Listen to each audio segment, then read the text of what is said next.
Hi there, I'm Francine Shalom Greenblatt. I was born in Cairo and I'm an artist living and working in London. This project this year for me was to do a series of prints, so I'll share this stuff with you. Perhaps you're interested in the tools of my trade. Very simply, you probably remember as a kid doing potato prints on, or hand prints onto, well, this is a step up from that. So this is lino, and here are the tools, and this is wood, and this is ink. You roll, paper, boom, and then you have things that like that. Now, very simply, this is my interest in the print. As you see, each one is different. So although they're supposed to all be a series the same, each one being the same, as a painter I lose interest.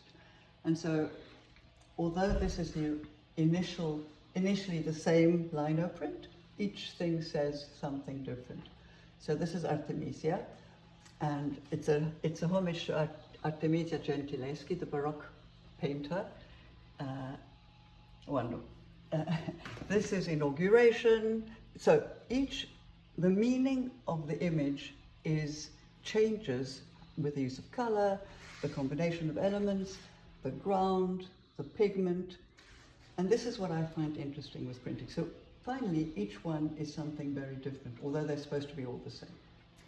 Moving from those small formats, this is what happened when I worked on a heavier paper and I incorporated other media.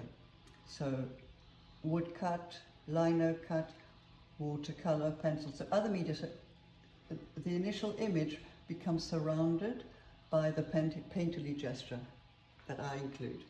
Similarly here, this is Chinese printing. This is a gesture and a homage to calligraphy, the idea of Chinese writing, which incorporates the element of water, sky, seemingly replicated in that, enjoying the celebration of this gorgeous pigment, heavy paper. And then what happens when it goes to this?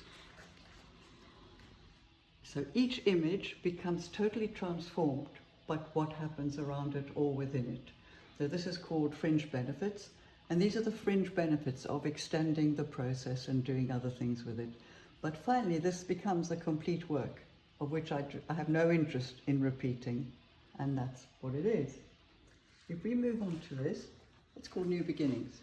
So this was a new series of lino cuts, incorporating a different palette, very, very different. And there we have something which we understand, and it's starting something afresh. It has a fresh feeling, the weather was changing, and this is how the world and nature was affecting me. Perhaps we move to this, which is a companion piece. Although those shapes behind seem similar, they're different. And this is called Wishful Thinking. If you notice, this image is actually upside down. It's that which is upside down. And it's my desire, we've had quite a grueling time. It's my desire to actually make the world better, if only I could. So it's this wishful thing. But what is interesting is the viewer actually completes the image. And this doesn't disturb your eye. It's amazing how accommodating our eye is. While we're wishful thinking, how about a holiday? So you see what happens when you change palette. And this is again the desire, the dream of going on holiday. And the palette elaborates and speaks about that. And what happens when the palette shifts completely. This is called whoop whoop, which is an exclamatory exclamation which I use too often to express joy, excitement, as evidenced in this type of palette. And this is Coimbra. When we're thinking of travel or holidays, the idea of going somewhere exciting, mysterious that we don't know is perhaps here. Now, what happens to the artist, painter, who is very, very interested in primarily painting, and this is what happens. So I start off with a particular print, and then look what happens. They become transformed and become totally different. Standalone paintings. They're very painterly, they're very gestural, and they breathe and speak of different things. So finally, the painter has come full circle and loving the print, loving the source and the origin, but finally ending up as I am, the painter. So I hope you've enjoyed it, and we'll meet again soon.